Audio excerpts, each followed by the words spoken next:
Bourbon. Belts. Blockbusters. You are listening to the Triple B Podcast.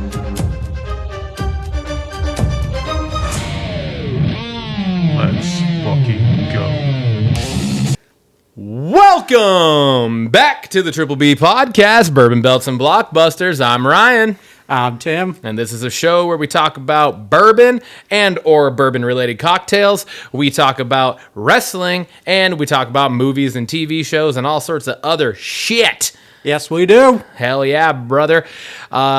Speaking of the bourbon portion, we have our cocktail of the week. Yes, we are doing back-to-back cocktails of the week because we're in charge, and that's what we felt like doing. No, we wanted to do a specialty bourbon for a kind of landmark episode, and next week is our 25th episode, so, you know, it's a quarter of a century. So, yeah. So we decided to just do, instead of doing back-to-back bourbons, we did back-to-back cocktails. Hell yeah, man. So that we could get the bourbon ready for next week. Exactly. So,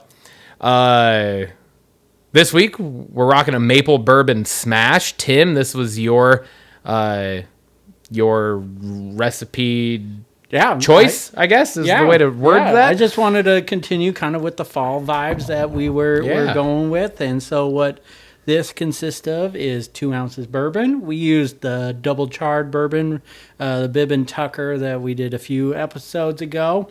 It has an ounce of maple syrup. We did a bourbon aged syrup in that as bourbon well. barrel. Let's go. It has an ounce of lemon juice and then a lemon twist to garnish. There is an option out there to smoke it and do that. So really excited to give this a try. We did not do the actual smoking of the cocktail for this episode, but that's why we decided to use the Bibb and Tucker double charred, because it has a very smoky quality to it to kind of balance out that layer we were kind of missing. Yeah, absolutely. So, let's get our little oh, cheers. Yeah, fuck me. See, I was excited. I jumped the gun.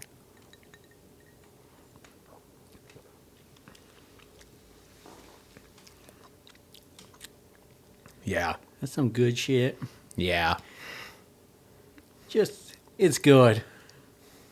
Damn. Yeah.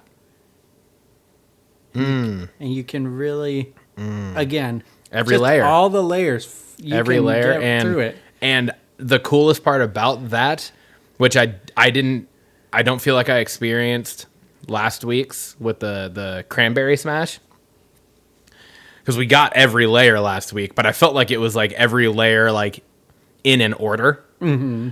I just got this at like each layer multiple times, but at different points. Yes. No, you know what I mean? Like, it's like the first touch to the tongue was like sweet. It was like I was getting the maple syrup. Mm-hmm. And then it was like in the mouth, I'm like, oh, I got the bourbon and a little bit of the smokiness. And then as you swallow, it kind of hit the back of like the jaw. Kind of made me salivate a little bit because you're getting the lemon juice. Mm-hmm. And then it was like I could taste the bourbon barrel aged maple syrup afterward, and it kind of ended with a sweetness on the backside. So yeah, damn. I'm gonna rate this another high one, not a 10, but I'm going with a 9. Me too. Had my fingers out. You can check the tape. I was already posting a 9. Yep, that was exactly what I was thinking too. I really like it. It's really good. I did like last week's a little more. Yeah, for sure. I don't know why, honestly. Like I'm having a hard time pinpointing why I liked it more last week, but I think last week's was like full essence of fall. I think. Yeah, like you got that is true. Very, very fall. Like this is fallish, but last week really encapsulated it. Maybe. Yes, I agree. I think the Bibb and Tucker was a perfect match for this. Yes, I think because I you agree. can That was get a that good call. smoky part through it. So for sure, that was a good call. If we would have smoked it, I would not have done the Bibb and Tucker because that would have been. I think that would have been overpowering. It would have been too much. But yeah, this is the perfect like substitute for foregoing smoking it. So Look at us matching back-to-back weeks in ratings. Yeah. Both last week, both a 10, this week a 9. So yeah, look at us. Look at us. Look at us. Would you just look at us? Would you look at us? Who would have thought? Who would have thought? All right. Socials. You can find us on Instagram, X, YouTube, TikTok at TripBPod. We are located on Spotify, Apple, Amazon. We are the Triple B Podcast, Bourbon Belts, and Blockbusters. And you can email us at triplebpod619@gmail.com. So please holla at your boys. Holla at your boys and let me talk to you. Yeah. All right. We have kind of a new thing that we're going to start doing. Because we realize that every episode we fuck up. Hell yeah. Multiple times. We're human. We also are drinking. And sometimes it's 9:30 in the morning and we're drinking and we're human. And that leads to more mishaps, mistakes being made. We say things wrong. We recall something incorrectly. Yeah. So, I mean, we got busy lives, We do. We're just two guys. I fucking knew it too. Bullshit. I knew it. As soon as you said we should do this, the first thing that came to my mind was armchair expert, because I was like, I've thought that we should do something like that before, but I just was like, I don't know if we want to add more or whatever. So when you said, I was like, yeah, I'm fucking here for it. Yeah, and that's awesome, because I did not know that you got this from armchair expert also. Yeah. So we're calling this the fact check section. We're gonna do it in our bourbon section, following up some details from previous episode.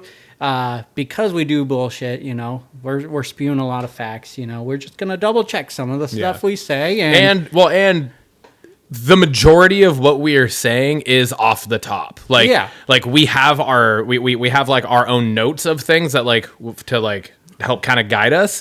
But for the most part, it's just like a lot of what we talk about is us just like, we're just fucking going, spewing. So sometimes, we say the wrong person's name or whatever it is, and we also want to hold ourselves accountable. So I love this. Yeah, I'm excited for it. So what really got me thinking about this was Banger of the Week. Not last week, but the week before. 2 weeks ago. That's right. He was talking about the Hardy Boys and winning the TNA tag titles. Yep. And then he was like, "Oh, it's been a long time." And I was like, "Oh, they won it in AEW," and I was wrong. I vividly remember them winning it. Gotcha, bitch. But I was wrong.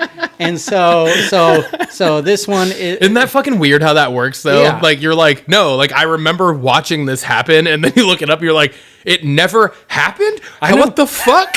They had a match with the Young Bucks, and I remember them winning it, but that's not the case. So Ryan was, in fact, right on that. So kudos to you. Did you look up when the last time they had won any tag time titles was? Was it like 2016-ish? I think so. It was like right before they came back to WWE, I want to say. Yeah. Because they had the Ring of Honor tag titles or something like that. But no, you were right. It had been years since they won it.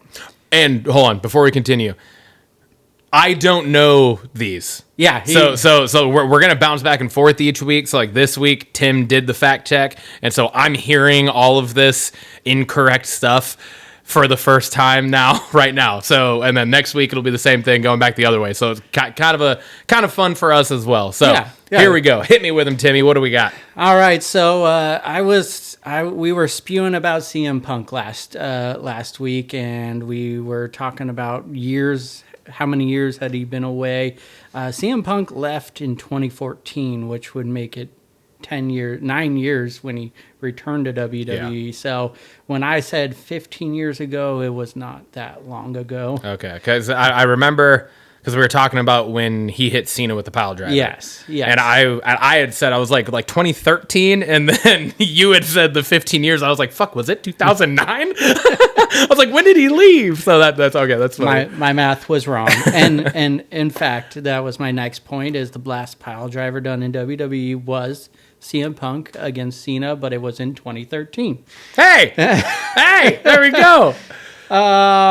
All right, going down, we were talking about Spaceballs, and you forgot about one of the actors' names. That was a big part of it. I still can't fucking remember his name. Honey, I Shrunk the Kids actor, and it was Rick Moranis. Rick Moranis. Rick Moranis is who. I was thinking about that on my drive up because I was re-listening to that episode, and I was like, I still can't fucking think of who it was when I was going golfing this morning. I was like, I still don't know who it is.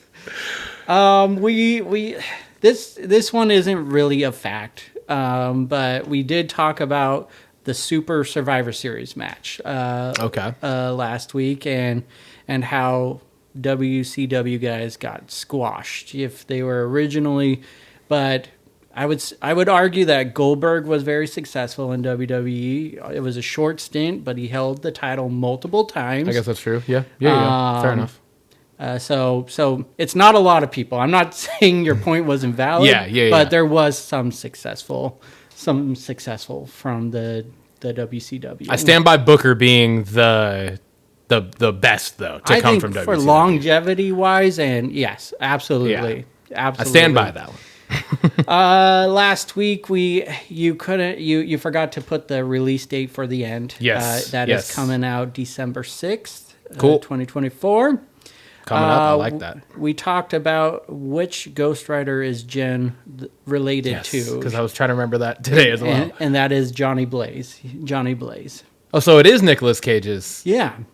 rendition of it. Okay, cool. Yeah. All right. We talked about you brought up who makes up the group Midnight Suns. You said Ghost Rider, Daredevil, Punisher, Blade, Moon Knight. Oh God, how fucking wrong was I? You were mostly right, but there is no Punisher, no Daredevil. They are not part. They're not a part of it. They're not a part of that. Oh, okay. Fair enough. We talked about how Nicolas Cage was down or did not make a cameo in the Deadpool Wolverine movie, and I said, we had almost all of Marvel movies in there. Ghost Rider is not a Fox property; it was a Sony property. So it was Sony. Okay. Yeah. So he was not a Fox product. So all right. You talked about how Agents of S.H.I.E.L.D. is not canon, and you are correct. The official timeline book of the Marvel Cinematic Universe confirms that Agents of S.H.I.E.L.D. is not considered canon after Phil Coulson's death in The Avengers, but Kevin Feige has acknowledged that there are Marvel stories that are canonically to the multiverse, but not the sacred timeline. So, gotcha. So that makes sense. Yeah. Then this might not even be a fact check, but you brought up Midsommar as we were talking about M. Night Shyamalan. It's not an M. Night movie. Gotcha. It's Ari Aster is the director of that movie. That is a fact check because I thought that was M. Night Shyamalan for some reason. Okay. So yeah, that is you. You got me on that one. That was definitely a fact loosely check. Like you mentioned his name, and then we talked about a few things, and then brought up Midsommar. Yeah. I do still stand by it has qualities of both. Oh, though. For sure. Yes. I was like, it definitely felt like it had elements of Midsommar, but it also obviously felt like it had M. Night Shyamalan. And then lastly, did SmackDown versus Raw have creative finisher? And because you said it was in there, and I couldn't remember if it was, and it was introduced in 2009's SmackDown versus Raw. And that was just me fucking pulling something out because I was like, I'm pretty sure it was before 2K took over. Yeah. So, but I was like, I couldn't remember if it was SmackDown versus Raw, and then I was like, was there another version of the game between 2K and SmackDown vs. Raw? But that was it, right? Yeah. Wasn't it just SmackDown vs. Raw up until 2K took over? Yeah. Yeah, okay. Yeah. We're going to have to... Okay, that'll be on the fact check next week. But yeah, no, so not a lot from last week, but I thought this would be fun and to go over things, and it's not always just fact. Like we're gonna forget things, and we're gonna have to go back and go, oh, this is who we were talking about. Yeah, or like the date, right? I forgot to put the date for the end on the release date for it on, and I was just in the midst of typing everything out. Yeah. It happens, man. I like it. We're human, so we make mistakes. Yeah, so I'm excited for that. But speaking of video games, I've just been recently starting to play some games again. It's I see been what you did there. it's been a little busy with work and everything and the podcast, but finally started playing some games again. That's what we in the business like to call a segue. I see what you did there. I did was that wondering on because you did it purpose. out of order. You did it out of order from what it was on the screen. I was like, did you skip that? Am I gonna have to remind you? But you went, you ended with the video game to then segue into video games. I see what you did. All right. Yeah. So, what video games are you playing these days? I know you like to play with Nathan and Jason and Nick. Me, Nathan, Jason, Nick, our other buddy Tony. Typically on Friday nights, we usually all game together. We play a handful of things. Ark, our Ark Survival Evolved, and now Ark Survival Ascended is probably the number one game that we've played together. We've kind of taken a hiatus from it and kind of jumped into some other games though. So I recently just started playing Red Dead Redemption 2 for the first time. Oh, nice. And I think this coming Friday, I believe, and I hope I'll be able to get on. I think we're all actually going to squad up on that for the first time. Oh, nice. You can do that apparently, and I didn't even know that. So I'm new to the game. I'm still really early in. But it's fucking awesome. It's Rockstar, right? Yeah, so they say it's like Grand Theft it's Auto like in the a West. fucking it's like an old Western GTA kind of. It's not quite as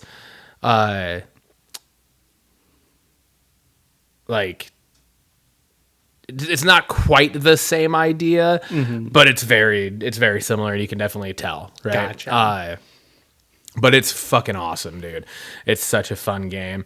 I had to tie this dude up. I literally fucking lassoed him. I had to chase him down on a horse. I lassoed him off his horse. I hogtied him. I threw him on the back of my horse, made him take me to this little honey hole where he had some money stowed away. And then he gave me his money.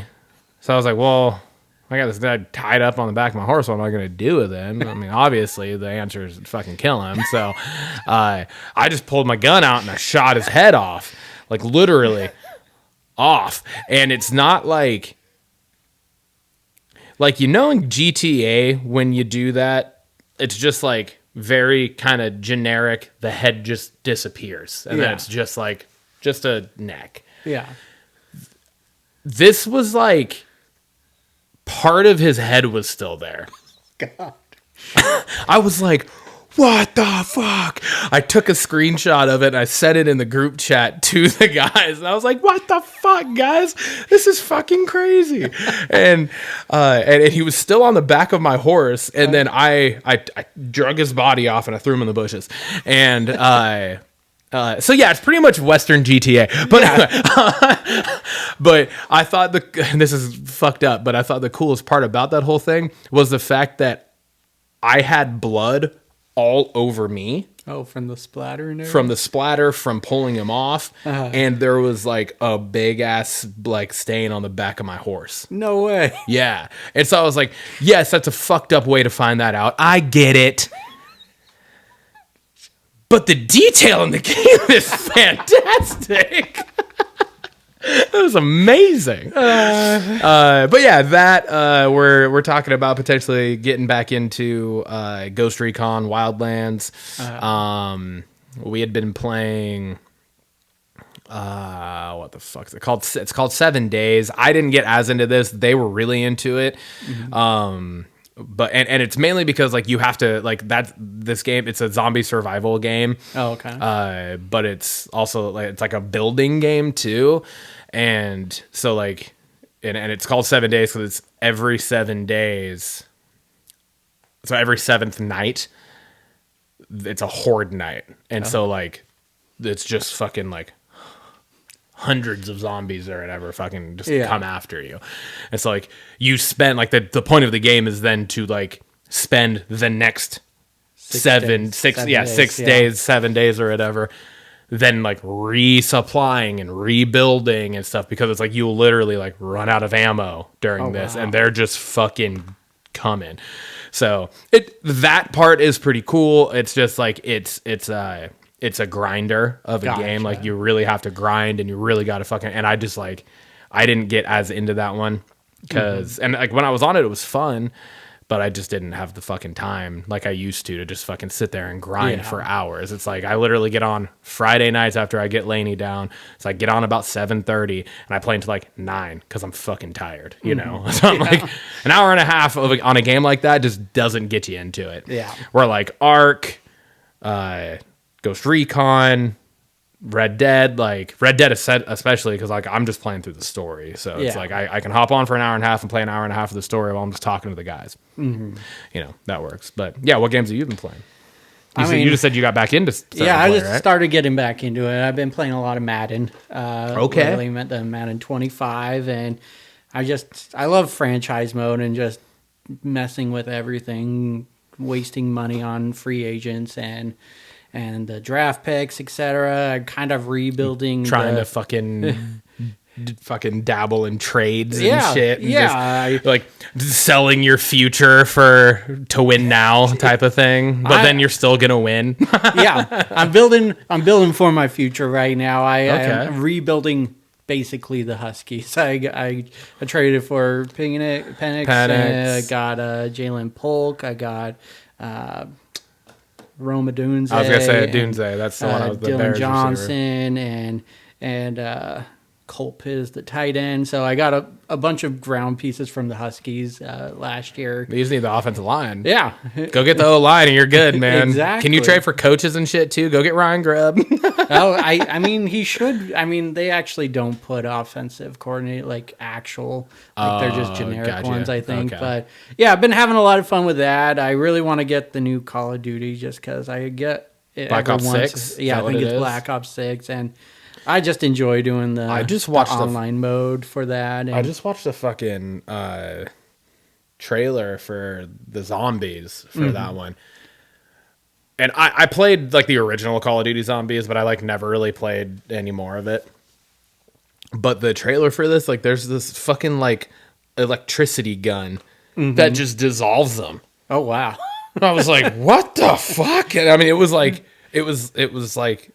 Storm, like from the X-Men, like how she'll like launch the lightning and it'll hit like 4 people. Yeah. That was what like the gun would do that. He'd like shoot it and it was just like 4 of them. It would just and like melt, dissolve them or whatever. I was like, holy shit. Yeah. Yeah, dude. And then, of course, the 2K, WW2K games. Haven't got too into the newest one, but... Is that also 25? Or I think that's still 24. That's still 24? That's all Cody on the cover, right? Yeah. Yeah, I have that one too. And so, dinking and dunking with that, but just started getting playing, and so I thought I was like, I hear you talking about playing games with your brothers, and so thought it would be a fun little segment to talk about. You might have to... Is Xbox? I got both, but I've been mainly playing on the PS5 right now. Okay. So. I was going to say, if you hop on Xbox, you can squad up with us on a couple games. That'd be kind of fun. Get fucking all of us into a game. That'd be cool. Yeah, absolutely. I know Nathan's been asking me to, so I'll have to check it out. Yeah, dude, for sure. Fuck yeah. Dude. All right.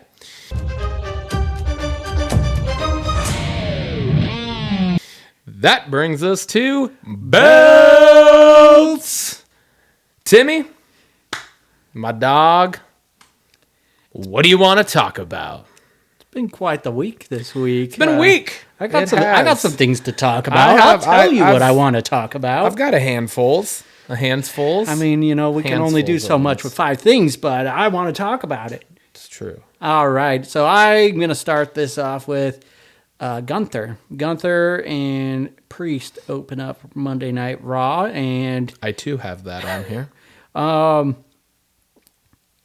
Priest really put Gunther in his place in this, and I literally wrote Priest intro is fucking awesome. I would say this is probably Damian Priest's strongest promo ever. It was fucking great. And I noted this down. It felt very 8 Mile-ish. It was the final rap. He was basically like going, I know what you're going to say about me. I am white. Yeah. I am a bum. I live in a trailer with my mom. Yeah. That is so true. That is basically what he said. But it came across so well. No, 100%. Like it did. Like it was just so good. And I was I've like over the last, like, since we started doing this, like, cause like first 2 episodes I was like, fucking Damian Priest, and then it was like quickly I was just like, I fucking like Damian Priest, and now like he had me glued to the screen while he was on it. Yeah. Like every time he was on it throughout that episode, like I was just like, fuck, dude, because it's fucking awesome. Yeah. I love it. I love everything about it that's going on right now. It's fucking great. The only thing I didn't like about it, and this is just me being petty, but I didn't like Gunther kind of just backing down and being afraid, but the way he owned him in that promo, it made sense. Yeah. It made sense, but my heart didn't like it though. but it's also, you look at it from the angle of how many times that same type of situation has happened since Gunther has either been IC or on top, and that's kind of how it's gone. Like, yeah, Ludwig comes out, gets involved, does something, catches the other person by surprise, and then Gunther attacks. Mm-hmm. And Priest fucking just like shut it the fuck down real quick, because it was like, I know your fucking game. You're not, like, it ain't working now. Yeah. And Gunther was like, oh shit, like he was fucking ready for that, you know? So I don't know if it was more of he was like back down, like he was afraid, or if it was Priest caught him off guard. Yeah. And that's the first time we've seen Gunther really kind of like on his heels, like, oh, what the fuck? Yeah. You know? So couple more things just off of that is just, I kind of like how they are starting to develop some clashing ideas between Ludwig and Gunther, where it's starting to stir up the pot a little bit with them. Kind of saw that when he like shut him off the mic. And then I hope that each time Gunther does lose, we kind of see more of what Priest was talking about in this promo, where he starts kind of doubting himself a little more, because he's only been pinned twice. Sammy and Cody. Yeah. And so that's like, of course you're going to have this big ego, only losing so many times, but... And he's only been pinned, like traditionally pinned once. Mm-hmm. Because the Cody was like a reversal of the sleeper that got him down, you know, where like Sammy hit him with a huluva kick and pinned him 1, 2, 3 in the center. You know what I mean? Like, it was like he got hit with a move and was down, where Cody's was like a surprise roll up. You know, does that make sense what I'm saying? Yeah. So I just hope that as he starts losing more, hopefully it's not soon, but as he starts spiraling and having that be like a storyline, is like, what is happening to me kind of thing. That would be awesome. Yeah, that would be awesome. That would be. I have on here noted, I think Balor is in the process of leaving the Judgment Day. I agree with you on that. That whole segment, that whole backstage segment, was like him and Dom getting up at each other's faces, everyone having to kind of break it up. We've seen it before where Balor just like walked away from the group in like mid-conversation type thing. Like, you can tell. And then he kind of threw the, I'm doing what Liv told me to do, which is pay attention to the tag title, you know, like that type of thing, where this whole point of kicking Priest and Rhea out was to not have anybody running the show, and now Liv's kind of taken over and is like running the show, and Balor, you can tell, is like, okay, this is just a whole other fucking, it's a merry-go-round type thing. Mm-hmm. And I'm excited for it. I hope Balor does leave the Judgment Day, because I feel like the whole thing, I've really enjoyed the whole Judgment Day arc and everything, but I do feel like it's kind of bringing Balor down, and I feel like you're on board with that, because I know how much you love Finn Balor, and so it's like, it's been awesome, but at the same time now it's like, okay, you have Priest left and is on like the road to a potential other world title reign. Balor needs to be in that picture. Absolutely. He's only been in that picture once, twice maybe. He's had a few title shots, but not. But he's only has he only won it once, and then he got hurt, and it was stripped from him. Yeah, exactly. So, like, he's been in the title picture a couple times, but he hasn't had a run. Absolutely. And he's one where it's like, he needs to have a fucking run. Absolutely. So I just noted that down because I was like, it looks like they're planting the seeds for that, and I'm here for that. I want that. I think that's the right move. I think that needs to happen. Yeah, it's definitely, you can tell Judgment Day is starting to fizzle. Like it's almost on its last legs for sure. I wanted to talk about Braun Breaker and the IC. I know he didn't have a lot to do with Raw, but he had a little segment with Sheamus, and it sounds like he's defending the title. But it's just crazy how great we were talking the IC title up, and I know it's only been a couple weeks since Braun has won it back, but it just feels invisible. There's been nothing. It's just like, okay, it's back on the back burner, and we kind of talked about it before the show, but it just feels like Raw doesn't know how to handle this 2-hour thing, and the IC title is taking a back seat because of this. Yeah, well, putting your IC champion and one of the hottest titles in the company on the back burner for some of the shit that you're not putting on the back burner is not the way to go about it. So, absolutely. Yeah, no, I agree totally. Yeah. I'm moving over to SmackDown. Shinsuke Nakamura's back. Yeah. Hell yeah, man. And in quite the fashion. I like Anakin Skywalker on there. That is funny. I liked the look though. I was like, I think that fits him really well to be in just all black. Because before he was wearing a lot of like the kind of colored stuff, and he had like the red hair, but his hair is black. He's just got like the fucking dark red, almost looks like fucking burn scars, really, like on the eyes. And then just the whole black wardrobe. Like he looks like a fucking assassin or something, you know? Mm-hmm. And yeah, it was perfect. And I don't know how they fucking played that too, because the crowd made like no reaction to him standing in the ring until LA Knight turned around and he hit him. I was thinking the same thing. I was like, do they not see him? Is that John Cena? What is going on? No, but I liked it. I liked that whole angle. You know, I think it's great. I think this is good for LA Knight because, I mean, he's been chugging along with the title, and since he's won it and had a few contenders for it, I think Shinsuke is that next step up, a next threat. Definitely feels like a threat to him, and so it makes it exciting because I'm a big fan of Shinsuke, and was super excited to see him back and just switched up his character. I like it. Yeah, and I think like not only is it good for LA Knight, I think it's really good for Shinsuke Nakamura too, because before when he had left this last time and gone, you know, because he hasn't been on TV in a little while. Yeah, it's been a minute.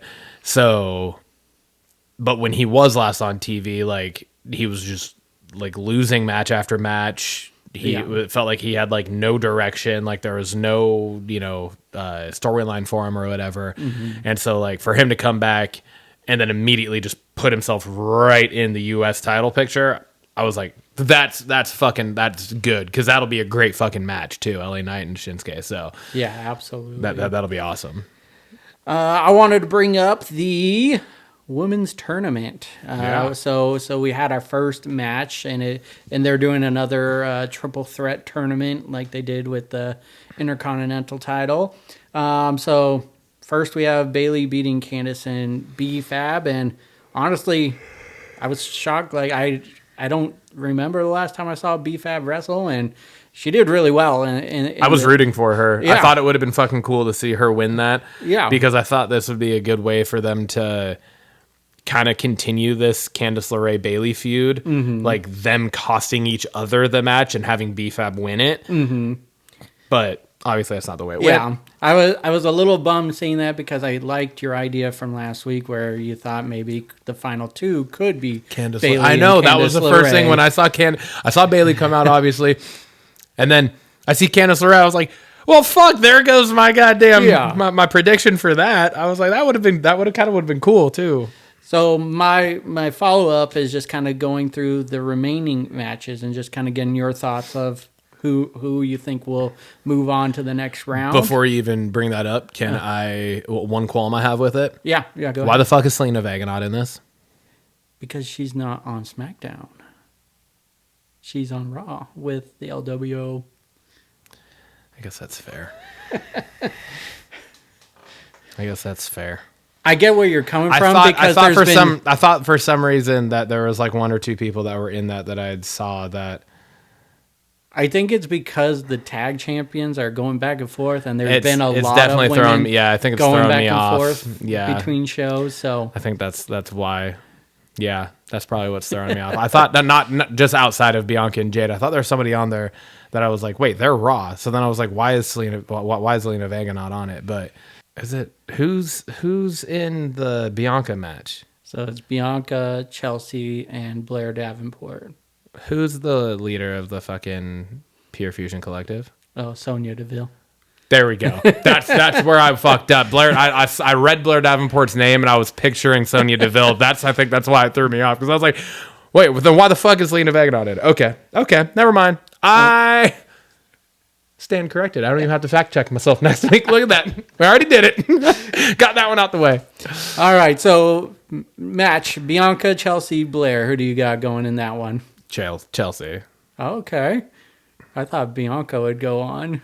I mean, I guess you could look at it that way and have Bianca and Jade both win, and then have it be like Bianca and Jade in the finals for the U.S. Women's. That's kind of where I'm thinking it goes, but also I could see Bayley winning this tournament just because they want to start off the title with a big person. Yeah. Not saying that Bianca and Jade wouldn't be that person. But they're already the tag champs. But they are the too, tag champs, so there could be some tomfoolery there. I don't know. I'm going with Chelsea. I hope it's Chelsea. I agree with you. Because like she's just been like everything she has been doing since Money in the Bank really has just been good. Yeah. And so I'm like I'm here to push Chelsea and give her some fucking gold. To be honest, I don't even know why Blair Davenport's in this match. Because they ran out of fucking people on SmackDown. She disappeared off the face of the earth. Should have put Sonya Deville in it. She ain't doing much better on Raw, buddy. You right. You right. Where's Selena Vega at then? God damn it. Okay. On the other side of the brackets, we got Jade, Meechin, Piper. I hope it's Meechin. Me too. I really want it to be Meechin. I agree. I want Meechin to go on in that. And then lastly, Naomi, Tiffy, Elektra Lopez. I mean, Tiffany Stratton, I hope. It's not going to be because she's Money in the Bank. So they're not going to put the U.S. title on her with the Money in the Bank and have her end up winning both. I wouldn't think, but that would be kind of cool if she did have both because they look very similar too. So you know what I mean? Yeah. It would be cool, and I would be here for it. And what the trend that typically happens with a Money in the Bank holder is they start just losing a lot, and then that's when they cash in. So maybe she does win this title, and then she loses it one night, but then cashes in for the women. So maybe something like that. All right, but that's what I got. I think ultimately. Or Candice LeRae costs her in this. Ooh, yeah, because there's kind of there's a little tiffy tension going on there. Yeah, that's possible. It's possible. Okay. Who was the other people in that one? Naomi and Elektra Lopez. Naomi. Yeah, I hope it's Tiffany Stratton. I don't want to say either or the other. I mean, if I had to pick between the other two, it'd be Naomi. Yeah. Because Elektra Lopez is from Del Fantasma, right? She was good in NXT. She hasn't been given any opportunity to wrestle on SmackDown. But that would for me, that would be the same as the chick from Final Testament, because I've seen equal amounts of actual wrestling out of both of them. You know what I mean? Yeah. Or I'm sure if she was good in NXT, sweet. That then let her fucking, maybe this will be her opportunity to actually fucking show that. Yeah. Because she, like you said, she really hasn't shown anything since she's been on the main roster that she can actually has talent in the ring. Yeah. She's just been the fucking there side piece of Santos Escobar. Yep. All right. I brought up Street Profits, Motor City Machine Guns, and DIY Drama. I was bummed that the match didn't finish at first, but then I kind of dig what they did with this. First of all, Street Profits came out with a lot of emotion, and I know there's been rumors that Montez is very frustrated with how the Street Profits are being used right now and everything, and it kind of felt like it was carrying over into this match. It just felt like there was a lot of emotions into the match. You could see it in the action, which I was here for. The Motor City Machine Guns are just so good in the ring. They're fucking amazing, dude. It was a great matchup. Great. But then we also got Ciampa very frustrated that, like he's not in the title shot and going heel, and it almost feels like DIY is trying to split up, but I don't think it's going to. I think Johnny is going to see eye to eye with Ciampa on this and be a heel tag team. But I haven't felt this much like drama around the tag title since KO Sammy Bloodline at WrestleMania 2 years ago.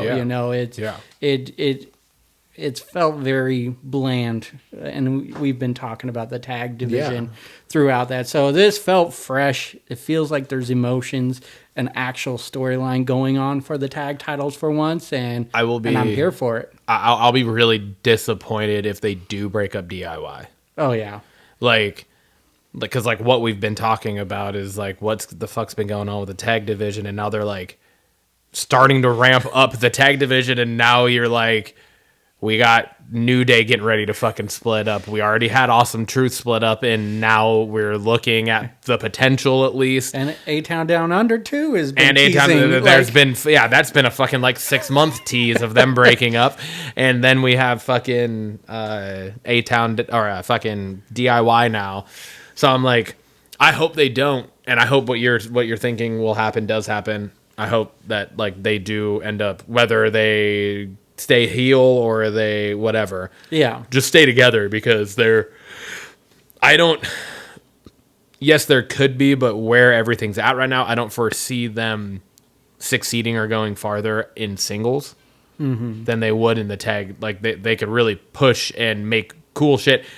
Those 3 teams on SmackDown could be the fucking New Day fucking triple threat TLC. Oh yeah. You know what I mean? Yeah. Those 3 fucking teams going against each other could make fucking history with some matches, and it would be fucking sick. Yeah. So it's we need to keep all that shit together and keep that going. Agreed.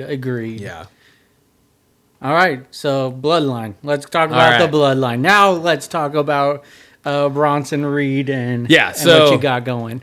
Bronson Reed obviously comes out, attacks Roman in the middle of the whole brawl that was going on. And, they just fucking clean house. So, and then they're all walking up the ramp together. So, it's officially unofficial, I guess, or unofficially official, maybe is the better way to put that, that Bronson Reed is the 5th member of the new Bloodline at War Games. I don't hate that, because of how just destructive and everything Reed is. So you mix him with Jacob Fatu, the rest of them, okay, it's very formidable. I do feel to call this, and been calling this, a Bloodline Civil War to bring someone that has nothing to do with the Bloodline into it is kind of fucking stupid, especially with the amount of other actual Bloodline members or new Bloodline members that they do have at their disposal to be able to use, with Hikuleo being under contract with WWE. Yeah. It's literally the Tongan's brother. You couldn't have just done that. You couldn't have just brought him in. He's a big motherfucker. You couldn't have just brought him in. That would have made way more sense. And the number one issue I have with this is, my biggest worry is that they're gonna fucking drag Seth Rollins into this. Oh yeah. And I absolutely do not want that. I want nothing to do with Seth Rollins in this. We got Seth Rollins fucking randomly plugged into CM Punk and Drew McIntyre. We did not want that. We did not like it. It didn't do anything for the story. And I don't feel like bringing him into this is going to be beneficial in any way, shape, or form. And so I was actually super irritated watching that. And I was just like, motherfucker, because all that means to me now is... And then we had the whole fucking segment on Raw where Sammy's asking Seth, and then Solo's asking Seth, and Seth's like, I will never team with Roman again in my life. And now it's going to turn around this coming Monday, and I fucking would be willing to bet it's going to turn around, and all of a sudden they're all going to attack Seth Rollins, and now Seth Rollins not going to have any choice but to join the bloodline, and it's going to be fucking stupid, and I'm going to be so annoyed the entire time we're sitting at fucking War Games watching this, because this is not in any way, shape, or form where this should have gone. Yeah. At all. Yeah. It's tarnishing the entire build to this that they've been fucking building for months now. Yeah. And now, because you couldn't just fucking bring in any of the other Samoan family members into the fucking equation. My question is, why couldn't you just leave it 4 versus 4? Yeah, that just too. Like, just leave it that 4 versus 4. Every fucking War Games WWE had done since they brought War Games back in NXT up until the last 2 years were 4-on-4 pretty much. Mm-hmm. Like, I think there was one women's one outside of it, but all of the dudes ones were 4-on-4 up until the last 2 years. So I agree with you. I'm excited for Bronson Reed just because I do like him, and he kind of does fit that. He does. He fits with 100% the new bloodline. That heel, that big bad. But no, I totally agree with you. I'm very upset that they're bringing in anyone random. If they were going to do this, it's random people. Like, they're not part of the storyline. You're dragging them in, and it just to me doesn't make sense. And you know what? I wouldn't be as mad about it if they wouldn't have been fucking like calling this Bloodline Civil War the whole time. Oh yeah. If it was just another Survivor Series match, then like another War Games match, okay, cool. Yeah. You know, because they're always random. Not necessarily random, because there's always like you said last week. There's always like the individual feuds going on. It's like, yeah, that makes sense, but not when you're calling it a Bloodline Civil War and this whole fucking the number one fucking storyline in the WWE for the last 5 to 6 years now is the Bloodline, and this is what it's been leading to this whole fucking time. And now we're gonna end up with, we already have Sammy in it, which makes sense with the situation. Sort of. I'm still on the fence about it. Yeah, because he's not in the Bloodline, and he's the honorary Uso. So I do get that, because he was a big part of the Bloodline story for years. I get that. So like that to me, I'm okay with it. It makes sense to me. Bronson Reed makes 0 sense. And if what I don't want to happen does happen, which I'm sure is going to fucking happen now, is they're going to fucking drag Seth Rollins into it. Well, hold on. I'm kind of tired of seeing Seth Rollins in War Games. I know. He's been in every fucking one. Hey, I agree with you. I'll agree with you. Now I don't even know where I want to go with this. But it's bullshit. Okay, Sammy, I don't get why he's in it, because he was never attacked by Bloodline, like, to bring him in, other than Jay just talking to him and everything. You know, like, there's no reason for him to join. He. You mean like he was never attacked by the new Bloodline? Yeah, the new Bloodline. What's to bring him in? Just Jay? That's it? Other than his happy-go-lucky feelings of reminiscing on the Bloodline times?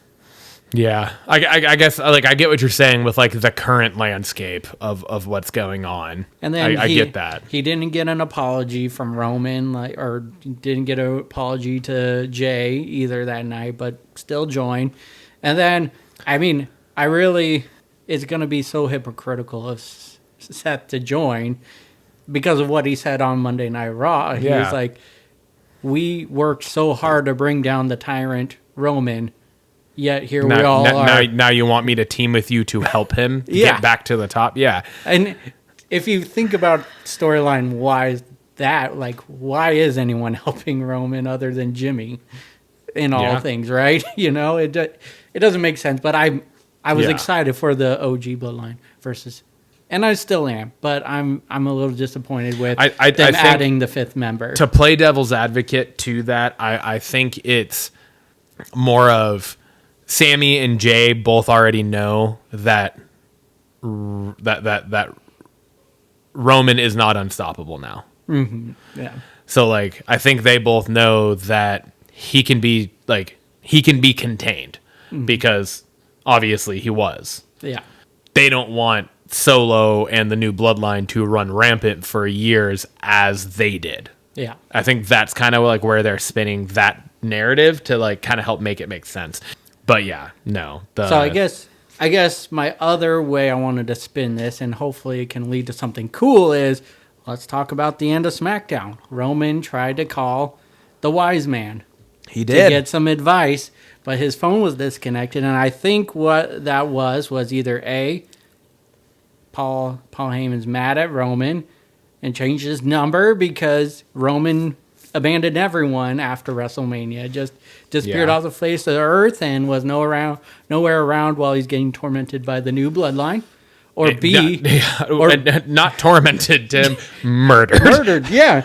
Straight murdered. The other that was still the most aggressive and just brutal beatdown of somebody that we have seen on WWE TV in a long fucking time.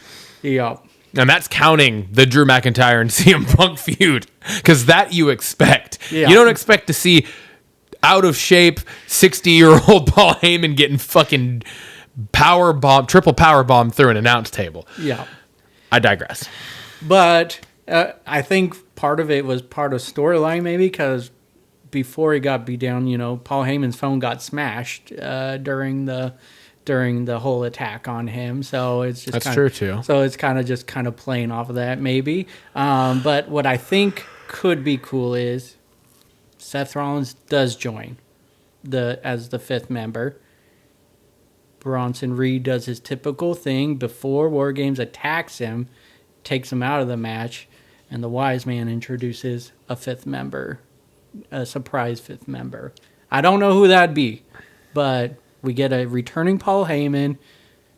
I'm here to save the day and introduce this new member to the team. One way they could do that could be, and again, it wouldn't totally make sense with but at this point, we've already kind of established there's nobody that makes sense to join the original bloodline. No. Really, because there's literally nobody that could, because there has never been anybody else in the original bloodline outside of those four individuals. Mm-hmm. So, that all being said already, to build to the dream match that everybody has always wanted, The Rock. Mm-hmm. And then at War Games, The Rock betrays Roman to make him lose the War Games match. What if that happens? That would be badass. Like, I would be down for what you just posed, and then Paul Heyman comes out at War Games and introduces The Rock. And then what if Heyman also turned on Roman?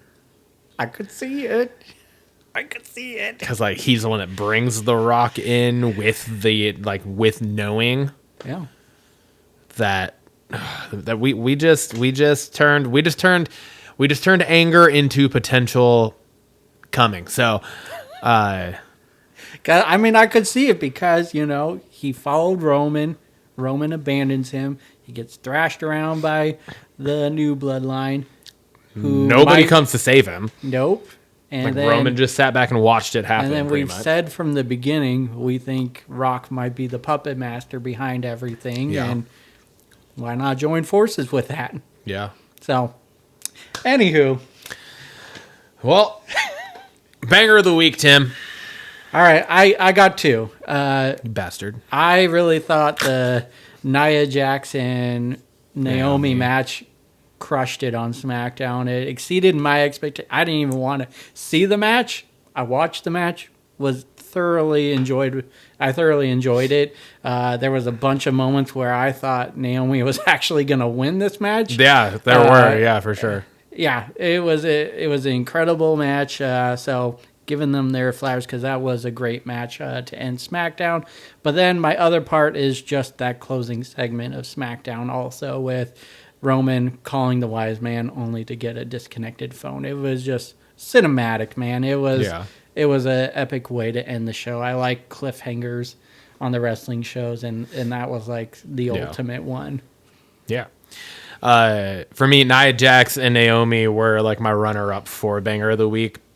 primarily because of that fucking mid-air reversal off the top rope fucking move. Like, Nia was taking bumps in that match. yeah. Like her falling over the top rope all the way down to the ground and then taking the fucking crossbody like a champ. Like that, I was like, oh my God. That whole fucking, all of it. Yeah. Like that might have been some of the best that we have seen both of them be in the ring since they've both been back. Like, it was really good. But my actual banger of the week is the and it's for one specific reason, but it's the Seth Rollins Bronson Reed brawl part 9 now that took place on Raw this week. But it's because of the Bronson Reed fucking through the middle rope dive to the outside. Yeah. That motherfucker shouldn't be doing that shit. Like, I'm sorry. He shouldn't be doing that shit. But the fact that he does is fucking awesome. Yeah. Like, the closest thing that I can fucking think of to that is Taker doing the fucking over the top rope dive to the outside. He almost killed himself. Yeah, a couple times. But yeah. But like, I don't know why, but for some reason Taker doesn't look unable to do that move. Yeah. Bronson Reed does not look like he should be fucking doing. He is built like a bowling ball. Mm-hmm. He looks like a fucking just a muscular hot pocket with legs. Mm-hmm. He's just fucking. He doesn't. I wasn't meant to be mean, by the way. I don't know. I didn't realize now that I said that. I was like, fuck, that kind of sounded mean. I didn't mean that to be mean. And it's like, he's just like, I'm like, picture like a hot pocket. It's just kind of like short and stocky. Yeah. Right? That's kind of what I was thinking. Yeah. That was, I apologize, Bronson Reed. I was not supposed to be mean at all. But yeah, like, he doesn't look like he should be doing that, but he fucking does. And like, it's like every week with him too. Like, he does some shit that I'm just like, what the fuck? He's super impressive. So like, that's part of where I'm like, I'm actually good with him being in this match because he's just gonna up it. He's gonna elevate everything. And yeah. No, I like it. I am team Bronson Reed all the way through and through. He's just been more and more impressive each week. He is built up as this big bad monster, and it's showing. Yeah. It's showing. All right. Timmy, this brings us back to the Triple B Game Show. Okay. We're back. Another week, another game. It's another new one. I just realized we've only repeated one game before, I think, and it's the Blockbusters Trail. Yeah. So we've done a pretty good job of continuing to come up with different games. I've seen this one through two different podcasts that I follow on TikTok. Mm-hmm. Like, they'll like post clips, and I've always enjoyed it because it's just like it seems fun. So I was like, I want to do this with Tim. So I'm calling this one today just a wrestling word match game. Okay. So the way it'll work is, like, on the count of 3, I'll count it down each time. I'll be 3, 2, 1, and then we're both just going to say a word that is wrestling related. Okay.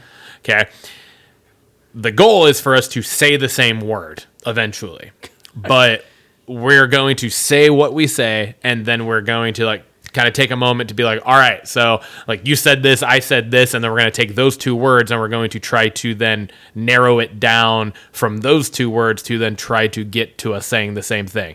Then we're going to do it again, and then we'll be like, all right, I like what you said and what I said. So it's like we're trying to, like, find similarities between the two to then say the same thing. Does that make sense? Gotcha. So it'd be like, if not wrestling themed, if it were just like 3, 2, 1, and it's like pizza, pineapple. And it's like, okay, pizza, pineapple pizza. All right, come on. 3, 2, 1. Canadian bacon. Yeah, right. So it'd be like, oh yeah, we got it. Does that make sense? So it's we're saying something random to start, but then we're thinking about what we both said combined to try to find a common thing. Okay. And then each time we do it, then we take those two words. And those are the two, like, those are the only two then that we're, like, trying to find the commonality to, and then we go off those two. Make sense? Makes sense. Okay. Any questions? Nope. Okay. So, wrestling theme. Are you ready? I'm ready. All right. 3, 2, 1. Survivor ECW. Series. Okay. Okay, so Survivor Series and ECW. Are you ready? You good? You got something? Yes. Okay.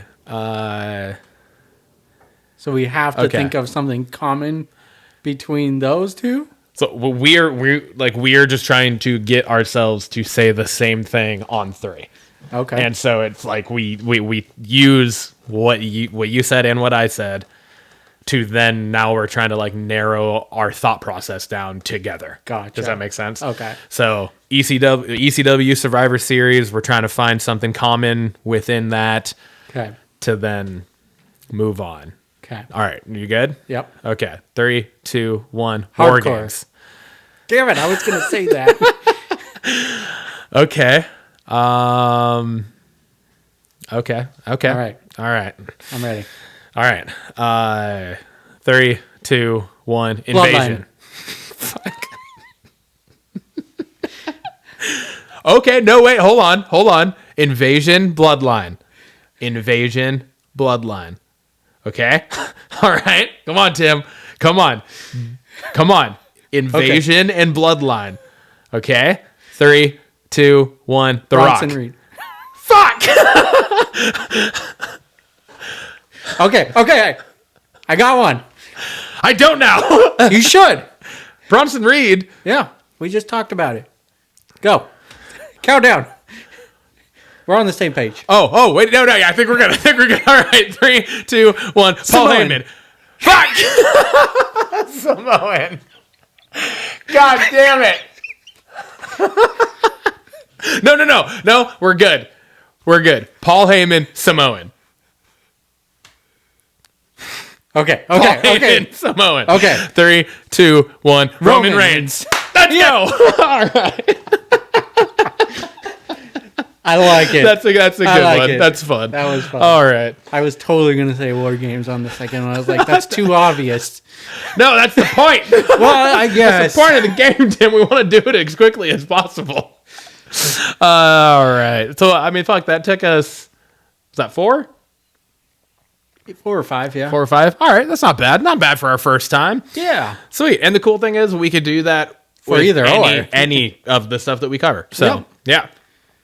All All right. right. Belts question of the week, Timmy. This was all you. All right. This is a 2-parter. First question is, who is a current wrestler that could benefit from a character revamp or maybe new music to help them get to that next level? And then the follow-up question is, who is a wrestler that has the character, or even a past wrestler that had the character, but just didn't get to the next level for whatever reason. So, Okay. First part, what do you got? I'm going Austin Theory. I was thinking about him a lot. And Yeah. I didn't end up picking him, but I did. I was like, I think he could. And I don't necessarily think it's the music. I guess I think his own theme is fine. But I think it's just like and I know this is very contradicting to what we were just talking about, but I think there does need to be, he should be a singles wrestler in my mind. Grayson Waller, tag team. Sure, for sure. Austin Theory, I think, needs to be a singles dude. And I think he'd need a character revamp of some form to get him to that next spot for that. Any ideas of what you would like to see from him?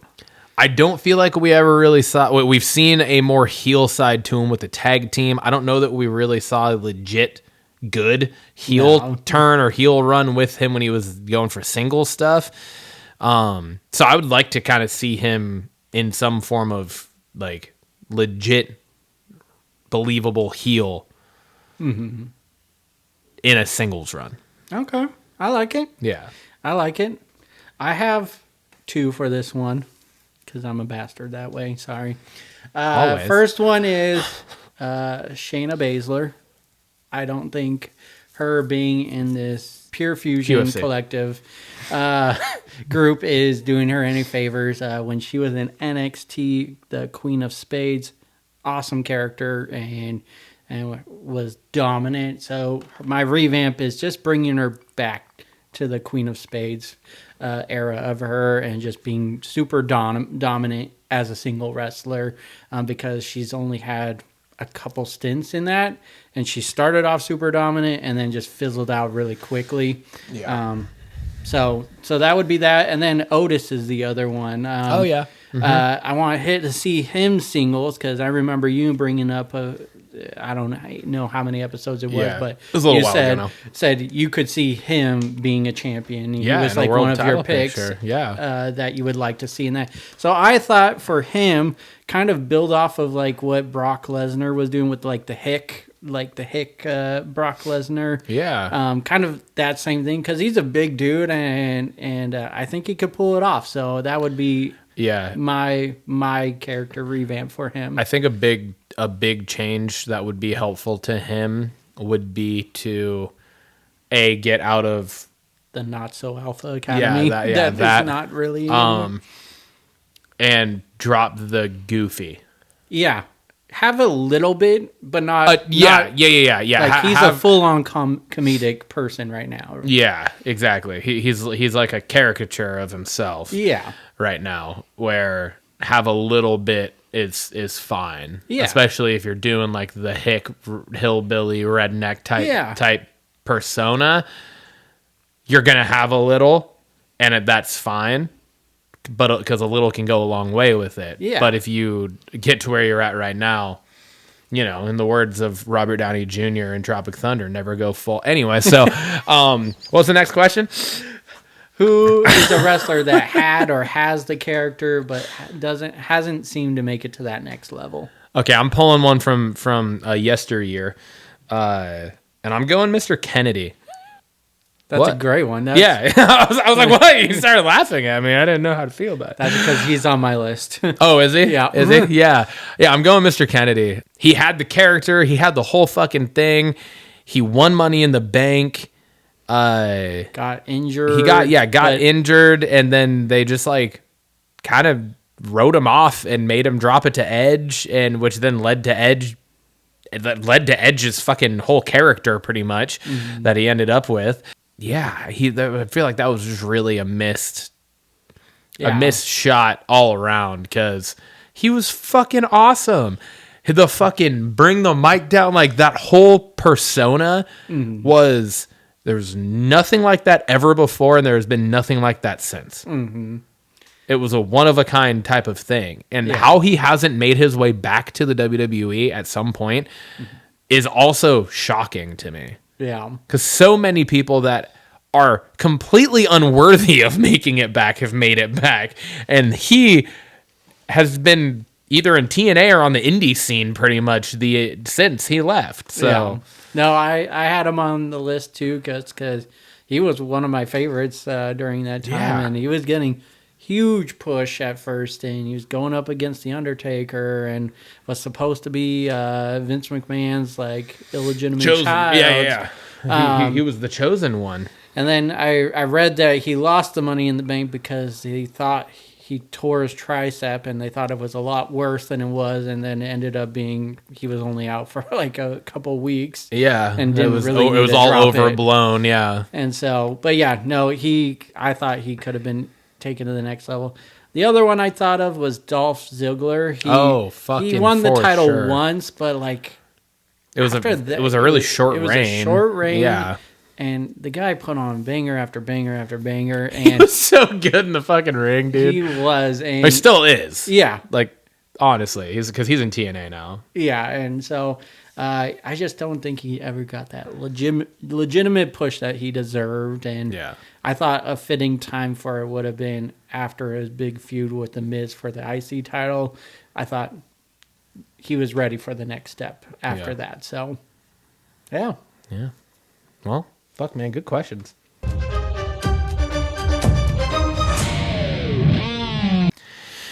That brings us to Blockbusters.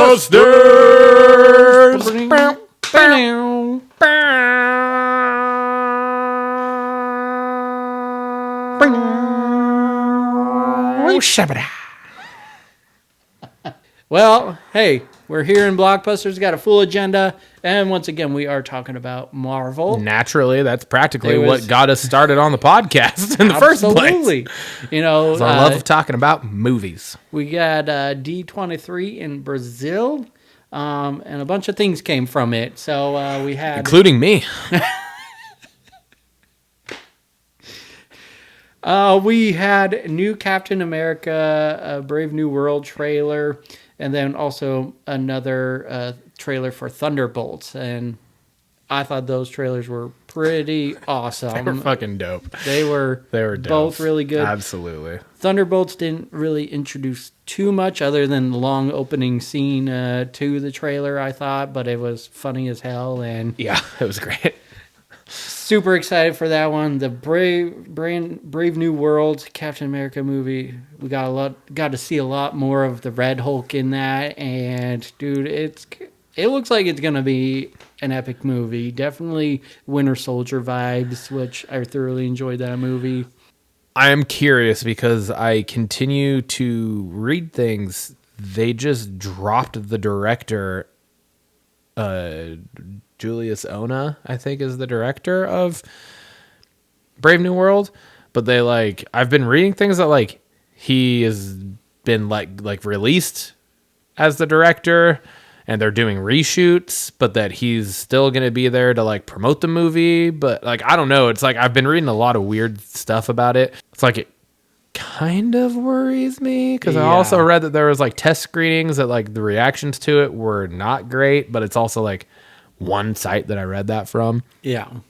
So, but that they're doing the reshoots to fix some of those problems or something. So I'm I don't know. The trailer looks fucking dope. Yeah. Straight up. But that was just a little tidbit of extra information that I kind of read about. And I was that's interesting. You don't typically hear about a director being canned 5 months before the movie comes out. But still promote it later on. That is it's weird. I don't know. And so that could all be rumor stuff that I read that I might be fact checking next week. I don't know. We'll see. But yeah. Anyways, continue. Blade. We kind of got a quick update on it. Not a lot, but Blade will still reach the MCU. Feige said we're committed to Blade. We love the character. We love Mahershala's version of him, and rest assured, whenever we change direction with a project or are still trying to figure out how it fits into our schedule, we will let the public know. You're up to date on what's going on, but I can tell you the character will be coming to the MCU, which I could see how Blade doesn't really fit into what's going on now, and I can see why it's kind of getting pushed. I know they did tease him in the Eternals. Right? Yep. Eternals. Yep. It was at the end of the Eternals. But, I like that they're just waiting to make it right, make it make sense. Yeah, and I think to get there, you got to do a continuance of Moon Knight. Mm-hmm. You got to keep building these ground level characters that have those kind of more horror type themes to them. So even Daredevil will be, I think, a good kind of ground base for Blade to. I honestly think they should make Blade a Disney Plus series. Just personally, because it would kind of just fit in with Moon Knight and Daredevil and what we're going to end up getting with the Punisher out of Daredevil. And yeah, so I think that's. I think pushing it back makes sense because, like you said, there's not really a spot for it right now. Yeah. That story doesn't necessarily make sense because we've seen nothing about vampires in the MCU so far. So it'd be just to all of a sudden drop that in would be what? This kind of comes out of nowhere. Yeah. But if you can establish some of these other characters that have tie-ins and connections, and then that's how you connect it, and then you bring it in, then it makes sense, right? Yeah. So, yeah, I mean, I could see the little kind of what you brought up, Jen being related to Ghost Rider being part of the Midnight Suns, and Blade being part of that group. So it's starting to have things, but yeah, where they're going is basically we're very close to the next Avengers movie, which you're going to be rushing that at that point. I feel like they bit off more than they could chew originally at, what was it, Comic-Con 19, when they announced Blade and Ollie's version of him, because of that same type of thing where it was like, he's this fucking, it's Blade. Like, it's such a well-known character, obviously portrayed brilliantly by Wesley Snipes in 3 movies, 4 now. Yeah. But just like fantastically, and like the fan base loves that character. So I feel like they were like chomping at the bit to get it because they acquired the rights to it and everything. And so they're like, oh yeah, we got to do this. And then they like realized, fuck, we announced this. We've had a lot of issues with the story because we don't know where the fuck the story fits, because it doesn't fit right now. But now, like we just said, I feel like we're getting those building blocks and that kind of foundation to be able to bring them in and do it, well and do it right and everything. So next up, we got Wanda, Scarlet Witch. Feige says since then, Agatha all along, there have been a lot of questions about Wanda on fans' minds. So all I can say is that we're excited to find out when and how the Scarlet Witch might return, which... sounds like she's coming back. Sounds like she is coming back. I mean, yeah, with she how said she's Agatha open to coming back. So yeah, she wants to. Yeah. With how Agatha all along ended, I don't know how you couldn't have her come back at some point. Like, yeah. I was excited for that. Next up, we got Miles Morales. Feige says Miles will appear in the third Spider-Verse, which is a Sony movie, which is currently in production. I hope that shortly after that, he can enter the MCU in live action. So, more Spider-Man in the MCU, I'm here for. Yeah, and I wonder if that has anything to do with that agreement piece that I had brought up. Yeah, that's immediately because like all that had really mentioned was talking about like the villains because but that's still the Sony Spider-Verse, right? Yeah. And so I wonder if that has anything to do with like once that movie's over and like that wraps up that arc of what they're using, then Marvel, then the MCU now has access to that character. Yeah. So I'm wondering if that's kind of why he was able to go about that. Yeah, that's immediately what I thought of too. I think it'll be great because the Spider-Verse, the third Spider-Verse, which I forget what they're titling it, it was Into, Across, and I forget what this one's going to be, but maybe they haven't even announced it yet. I thought they did, but maybe they haven't. I think they did. Yeah, I can't think of it though. But regardless, we're still a couple of years out from that happening. By the time that will have happened, we will have seen Spider-Man 4 with Tom Holland, I'm assuming. Or, probably around the same time, maybe, at the earliest for the Spider-Verse film. If not, have already seen the fourth Spider-Man and getting ready for the fifth, because this was what we've read and have said already on the show, is that this next Spider-Man 4 is supposed to be the start of a new Spider-Man trilogy with Tom Holland. I'm wondering if they'll be able to set that up then to have in like the sixth Tom Holland Spider-Man be kind of a passing of the torch, because eventually Tom Holland's going to have to fucking step down. Yeah. He's not going to be able to play Spider-Man forever, unfortunately, because he's fucking fantastic. He's going to play until he's 90, just like Tobey Maguire. Hugh Jackman playing Wolverine. But yeah, I'm wondering if that could be kind of how they then introduce Miles Morales. Like, he is a character in one of those last two Tom Holland Spider-Man films, and then it's kind of a passing of the torch. And now then we get a young Miles Morales taking over to then lead at least one, if not two, trilogies of his own. I like it. It would be smart. It'd be a really good way for them to continue the live action MCU Spider-Man. So Truth.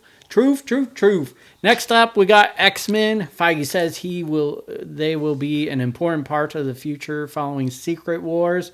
When we were preparing for Avengers Endgame years ago, it was a question of getting to the grand finale of our narrative, and then we had to start all over again after that. This time on the road to Secret Wars, we already know very well what the story is going to be until then and afterwards. The X-Men are an important part of the future. So kind of like we were just talking about earlier about making sure Blade is done right. I think that was a very important statement to make, is just like they have the groundwork They have a to plan. exactly what they Yeah. want to do now and then afterwards as well. So It feels like now we're at the point where we were in like 2009, 2010. Mm-hmm. Where like they knew where they were going with the Thanos arc. yeah. You know what I mean? Like, and like, that's not to say that they knew that they were going to have every single one of these individual movies and whatnot all happen, but they knew the general idea of what they wanted to accomplish. Yeah. And that is now where where it feels like we're at again, which is super exciting. Yeah. Because after Thanos, through these next two phases, phase 4 and now phase 5, really hasn't felt like we had. I've enjoyed it. A lot of people haven't. I know you have, I've been enjoying it.